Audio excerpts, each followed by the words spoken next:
Welcome to Yates Makes. Now I love this tool, and anyone who's done any dry point etching will know what it is and know that it's wonderful for scribing a line, for hatching, for cross hatching, to build some marks and some tones. But what if you want to supplement this with some more experimental approaches? This video hopefully may introduce you to some new ideas, particularly creating kind of finely stippled and burnished areas along with your more traditional line work and hatching. So I'm going to start by taking you through a really simple abstract example that kind of combines a number of different approaches, and you can see there some close-ups of the printed outcome. Let's go back to the start though. So what I've got here is a very small tile of clear acrylic perspex, and I'm using some sandpaper. Now any grit sandpaper will work. You know, the bigger the number, the finer the grit, as in the smaller the particles of sand that have been adhered to the backing paper.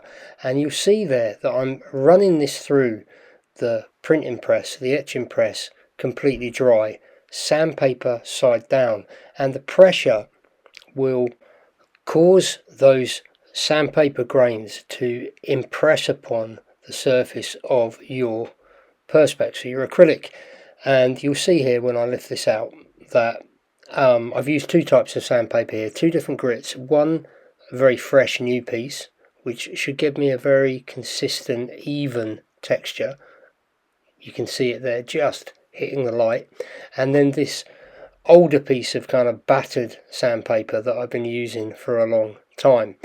And there again you can see, holding it up to the light, I've got a more uneven, varied texture. Even got some of the creases have kind of left what is essentially kind of unmarked areas on the perspex.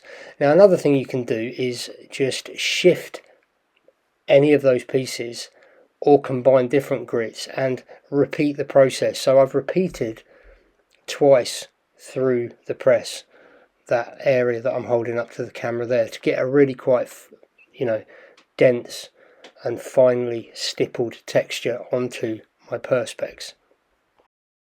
So from that starting point you can of course add in or combine more traditional dry point intaglio tools like this little textured roller that I was just using there. You can use the sandpaper to create more expressive marks as you would with a dry point tool, but a lot more expressively and kind of spontaneously, if you like. And if you want any really defined controlled areas, of course you can resort back to your dry point needle, your etching tool, to create those. In combination though, you can get some really interesting results, and it's these combinations that I really want to cover from this point forward. You'll see me using a burnishing tool there as well.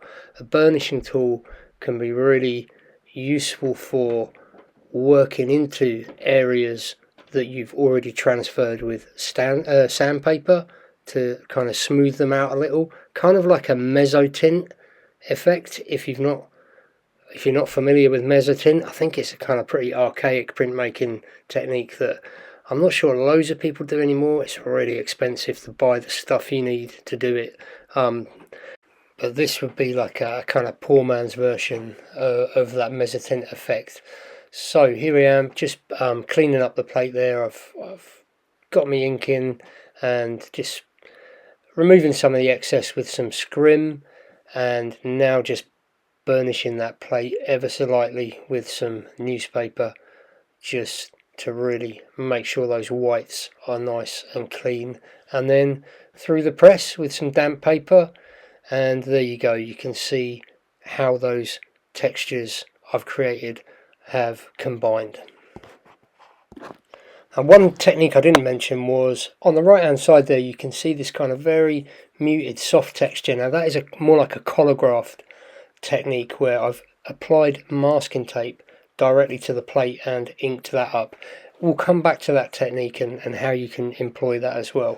So let's look at an example now, a more kind of planned example, slightly more illustrative, and to see how you can combine some of these techniques to something more representational. In this case, a simple drawing of an old cowboy shirt I've drawn that's hanging up on a hanger. So all I'm doing first is tracing that image onto a piece of tracing paper, because I want to use that as a transfer to get the exact shape onto a nice fresh piece of, this is P120, which is a fairly fine grit sandpaper. So all I'm doing is trace transferring here, traced it, flipped it, and I'm now tracing it onto the back of my sheet of sandpaper, which kind of conveniently has a paper backing so you can transfer shapes on it really easily.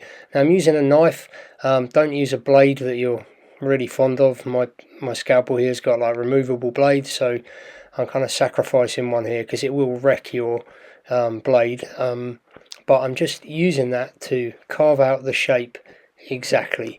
So you can then position that, obviously sandpaper side down, onto the plate, which is obviously ready cut. It's about A4, the size of the piece I'm using here, and I'm going to run that through the press dry to try and create an impression of that exact kind of silhouette, if you like, shape. And this is going to be the starting point for my etching. I'm going to work into this with my dry point needle and with some burnishing, possibly even some masking tape areas as well. So I'm just running that through the press a few times with fairly heavy pressure in hope that I get a nice deep impression onto the plate.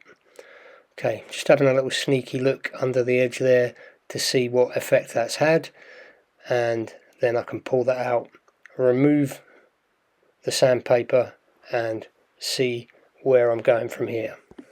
Now granted, it's quite hard for you to see on camera there the extent to which that has created a texture. You're just going to have to trust me, and you'll see that it is quite significant, the impression that sandpaper's left. You'll see when we ink up. So now it's just a case of sliding that original drawing back underneath my perspex, using that as a guide to scribe out some of the main outlines. You can see there I'm keeping it fairly graphic. I'm not doing too much hatching, just going for the line work at the moment. There are some sort of finer details to work into, the sort of embroidered duck areas that will take a little more sort of working into. Before I get to those though, I'm just using that little roller tool to try and work into some of that sandpaper texture with some heavier areas, what will translate to some heavier areas of tone. Now a great thing about this type of printmaking is you can do a proof copy at any point. So before working in too many textures, burnishing areas, etc., I'm just going to do a quick proof copy. So I'm inking up using my little pad of newspaper here just to sort of make sure that ink is pushed into all of my marks. You can now more clearly see how that texture created with the sandpaper is picking up some of the ink, and using my scrim, using my newspaper to burnish the plate and just clean everything up a little before just running it through the press to give a quick indication of where I'm up to at this point. So I ran this one through the press, and you can see here's the first kind of proof print that came out, and I love this kind of stippled softness that you get from that sandpaper transfer. So from there, you can just keep working into it. Now I'm using my burnishing tool here, and I'll zoom in a little so you can see how easily you can smooth out areas that you've transferred with the sandpaper, essentially to create highlights. Inked up again, clean my plate just to get my kind of second proof copy to see how I'm feeling about these sort of highlights that I hope will come from the burnished areas and that little added depth from the cross-hatched area as well, and of course to see how the red and the black might combine in areas to create a more interesting sort of colour cast across my print. So here we go, running this one through the press with my damp paper, and of course forgot to put a sheet on top. Always good to put an extra sheet on top, I find, of your damp paper in between that and the felts. Running it through the press a couple of times, and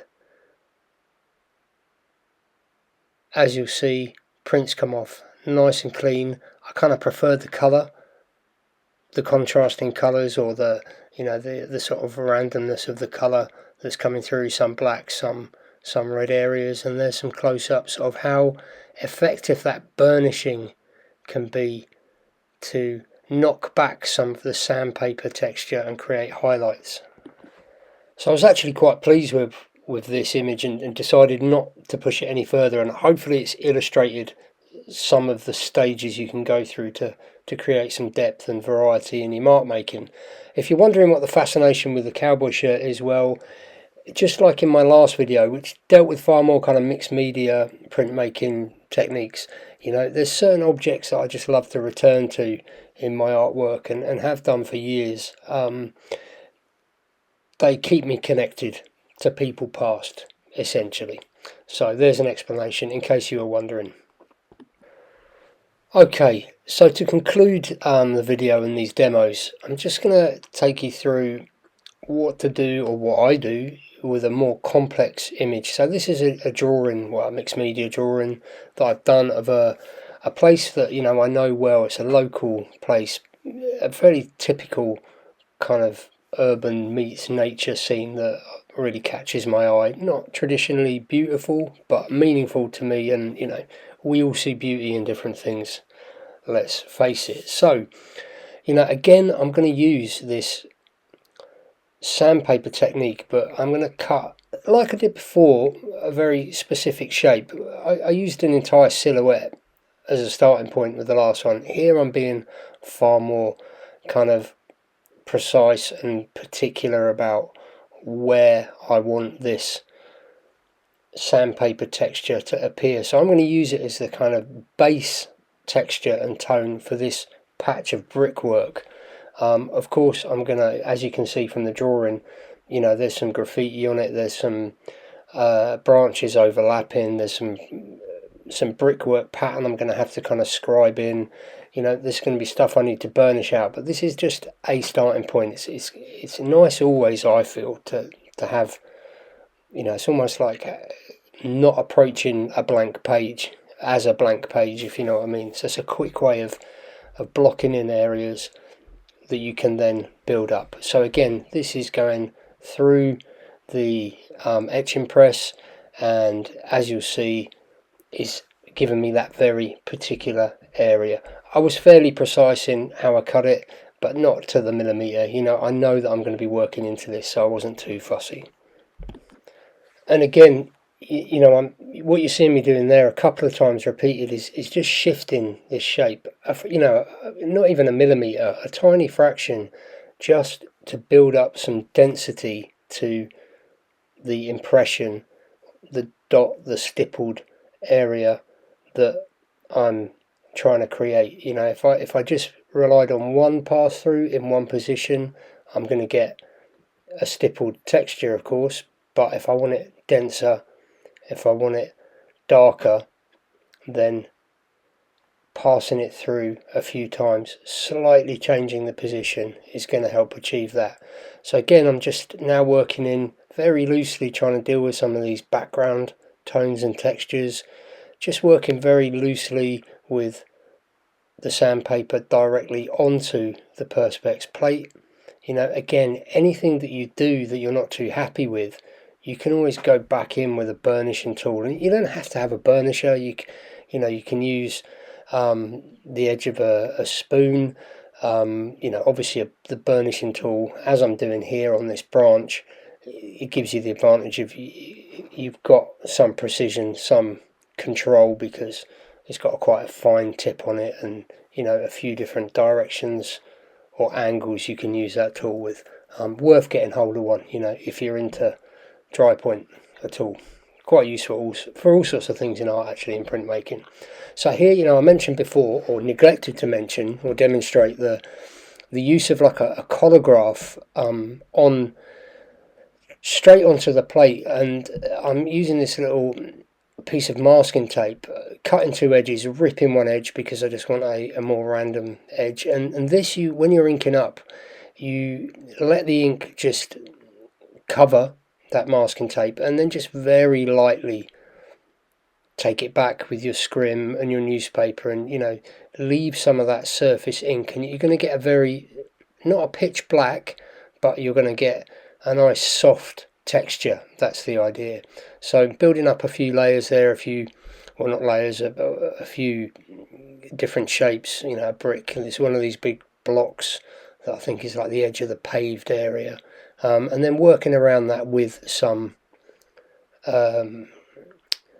scribed areas with the dry point needle as well. So there you go, I've inked up. I basically just repeated all the way through, looking at all the different areas and trying to be as kind of varied in my approach as possible, with sandpaper, with the burnishing, with the dry point needle, with masking tape, and we'll have a close look at how this came out and which different areas were achieved with which different techniques. So running it through the press, there's the final image. It's not until you get closer in though that you can really see the kind of variety and spontaneity in some areas. So that central area is where I started off with the sandpaper transfer. You can see around it there's burnished areas. I've used the brickwork down in the bottom right is with masking tape. A lot of that is done with just raw sandpaper, scratching on that grass texture in the foreground there. Some of the intaglio roller on the brickwork as well. Down in the bottom left you can see those leaves, that foliage in the foreground. That's all done with tiny bits of masking tape as a kind of colograph. So there you go. Look, I hope that's given an insight to how I use dry point and this intaglio technique. I hope it's been useful. I hope there's something in there that might help you, encourage you to either get started with this technique or add a little kind of tool to your arsenal, if you like. So I'll leave it there. Remember, all the good stuff, like, subscribe, comment below please, if you've got any questions or comments, and I'll look forward to seeing you soon in another video. Ta-ta.